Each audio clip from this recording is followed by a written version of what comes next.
Electric power is a fundamental concept in physics and engineering, playing a crucial role in modern society.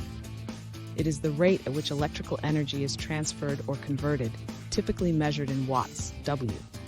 Understanding electric power requires delving into the components of the electric power formula, the sources of electrical energy, its transmission and distribution.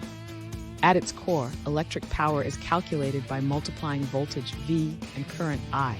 The formula is P equals VI, where P represents power in watts. Voltage is the electrical potential difference, often analogous to water pressure in a pipe, while current is the flow of electric charge, akin to the water flowing through the pipe. Electric power finds its roots in the generation of electricity, typically accomplished through various methods. The most common approach involves electromechanical generators that convert mechanical energy into electrical energy. Once electricity is generated, it undergoes a complex journey through transmission and distribution systems to reach end users.